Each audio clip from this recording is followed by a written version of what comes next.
incorporate b-boy as far as like the music and shit. Anything that's b-boy that makes you just wear the hat, the old school book bags on the back of your back, you know what I'm saying, sagging your shit, that's b-boy all the way down from the breaking on the popping and locking. B-boying didn't disappear, it's bigger than it ever was. It's just that they're underground. It's kids doing this now, a whole new generation of kids that they ain't even supposed to be into this, and overseas too. Yo, it's me, Speicher, and I'm having a lot of fun here at the Rocksteady anniversary. This is like very cool, but it's very different to Europe. The circles, they are different to Germany. Like in Germany, there's still a lot of gymnastics, and here they do more crowd-pleasing stuff, and I love that. When I go back to Germany, I would practice a lot of that crowd-pleasing stuff because it's so cool in the circle, and the people here go yeah all the time. I love it. When we throw our Rocksteady thing, it's not only for the neighborhood, it's international. You know, we have Paris breakers, people from London, Italy, even guys in Denmark. It just opens my eyes and like say, welcome to the family of B-boys. There's a meeting that happened in 1987. Africa Bambaataa had a roundtable discussion, and he said to all of us, he said, you know, the humanism in hip-hop and how it shouldn't remain a black thing, a Latino thing. This was Bam. He caught a lot of flack for saying that, and Bam was always, from day one, Zulu Nation was always about, come on, everybody come on in this, and it's not about race or color, it's about skill and ideology. Thus came the idea of starting a Zulu Nation that would start out first in the black and Latino community, but then become a worldwide community with many different nationalities, religions, and many truths.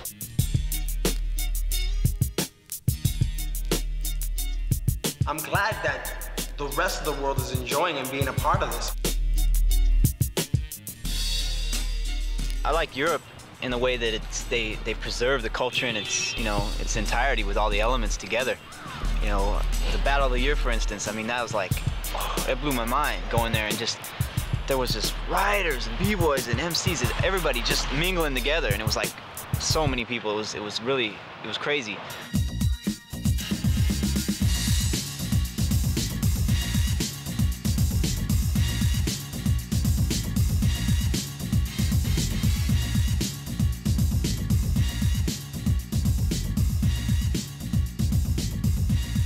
I met so many people. I met people from Japan, didn't know English, respected them because I danced.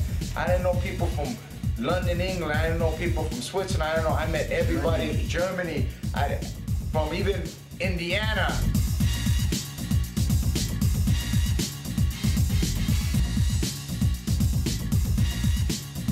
Y'all travel, you know what I'm saying? Cats is, yo, they breaking in the streets. They got the linoleum, you know, just like it was Wild Style.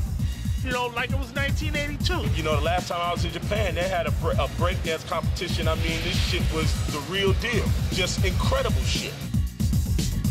I was just in England, in Folkestone, at a big hip-hop convention. Well, I was shocked when I saw there was 2 or 3 crews from Hungary alone. There were crews from Croatia. We go over to Germany, when we go over to Poland, when we go over to Japan, they here. You know what I'm saying? During our show, they breakdancing and they doing it. You know, I meet people over there in Europe that say, yo, I'm flying in September for the Rocksteady reunion. There's 100 times more, 100 times more. If there were 3,000 kids b-boying back in the early 80s, there are 300,000 kids doing it now.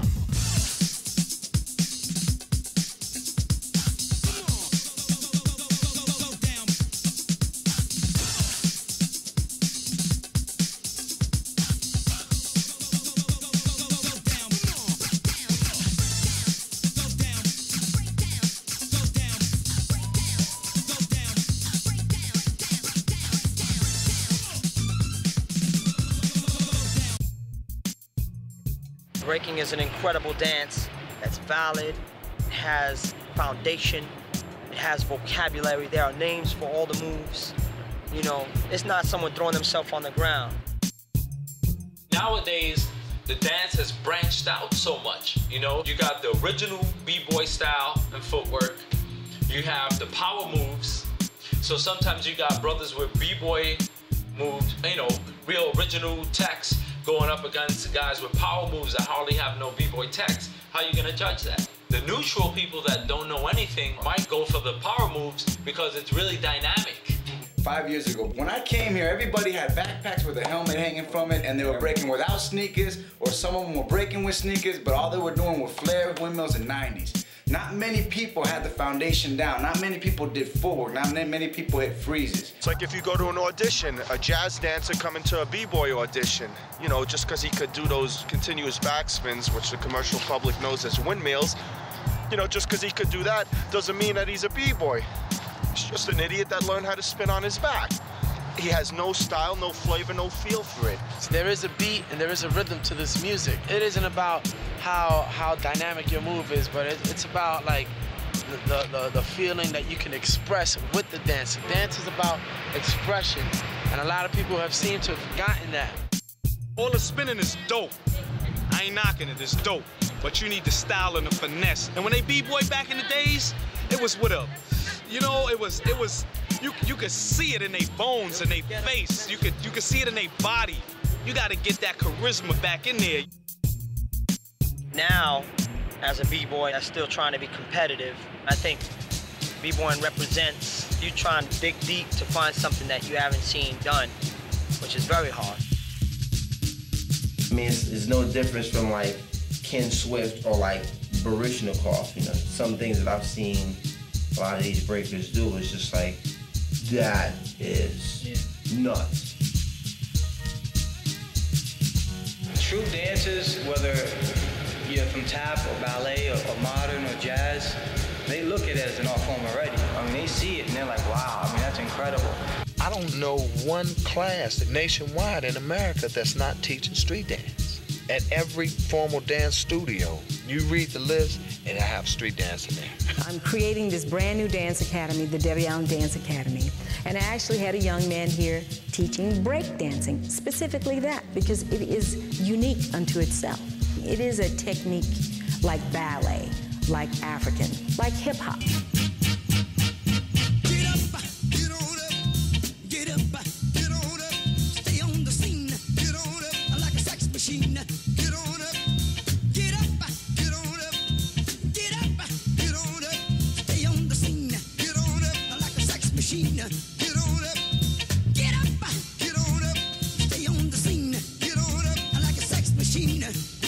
Our main influence was the good foot. James Brown doesn't even know the effect that his music and style of dance had on people in the Bronx. He was probably inspired by people he saw, tap dancers. Them tappers back in the old days, them fools is like b-boys in a sense, you know what I mean? I mean, them fools is dope, they didn't give a fuck. You want to be technical, Sammy Davis Jr. was a b-boy.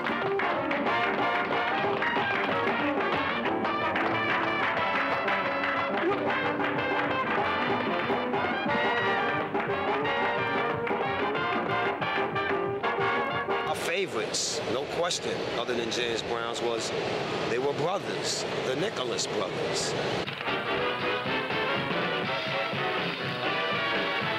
Some of it came from Lindy Hoppin.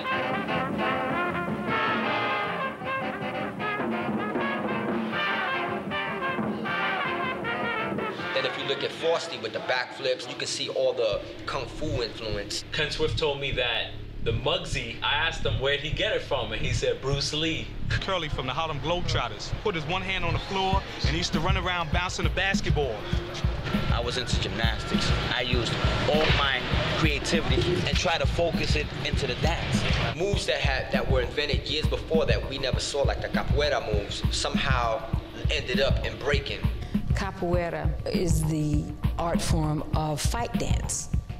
Breakdance is fight dance, is what it really is. We've never seen capoeira, just like they never saw us dance. It definitely didn't come from another country. It was made up in the Bronx.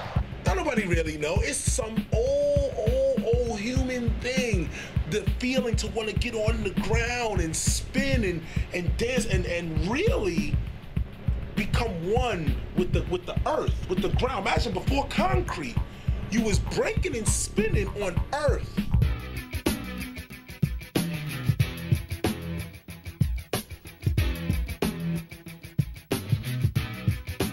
I'd like to see more of the top MCs out there in the world coming together with the top graph writers, the top B-boys, and the top DJs like it used to be. Use graffiti writers to do their album covers, not these computer graph artists that don't know jack about graph. Use real B-boys as their dancers and don't put them in the background, put them in the front. I think the B-boys need to take it in their own hands. And need to bum rush hip-hop. You know what I'm saying? Need to be like, you ain't rapping if you don't have B-boys. Don't talk about hip-hop and then you got booty dancers behind you. What's that? Where's your hip-hop at? I don't really want it to blow up on the mainstream. I don't want to be having people, you know, in suits coming over here telling us, okay, now you need to have form. If you can freeze and point your toe, it look just a little bit better. Nah, man, it's got to be raw. You know what I'm saying?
Recently a Wild Style reunion in Los Angeles that a lot of the heads that started in Wild Style, Busy B, Cold Crush, you know, Waterbed Kevy Kev, and a bunch of the original heads from the movie came out and all, you know, did a little performance, and the Rocksteady crew danced.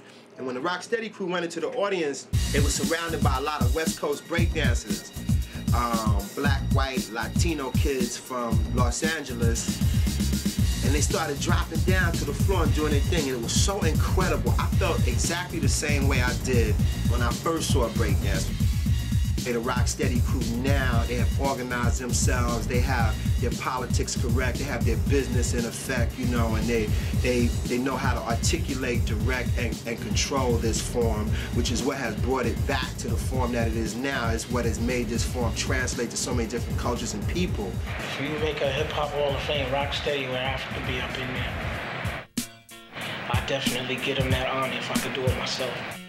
I think that we need to let people know what's up, man. I don't want people to take these dances into the next millennium, some different whole vibe and feel and origins. You know, I think that it's important to teach the people about where these dances came from and how people felt, you know, so they can take it on to the next level with the respect for the blood, sweat, and years that a lot of breakers have put into to develop this whole foundation for these people to live off of now. All the B-boys all over the world, keep doing what you're doing because we're the past, you're the future, and we put it all together, it's the present. The cycle has begun. Styles always start once, they go out of style, and then all of a sudden, people get back to the root of things. Rocksteady's gonna keep going strong. I think I'm gonna be in the wheelchair saying, yes, I'm Rocksteady. Yeah, Crazy Legs, come on, let's get busy. We want to thank y'all for coming out for the Rocksteady Crew 23rd anniversary. If y'all want to go out there and fuck around with your little up rock stuff right now, we want y'all to do it out there with us. Ready? Oh.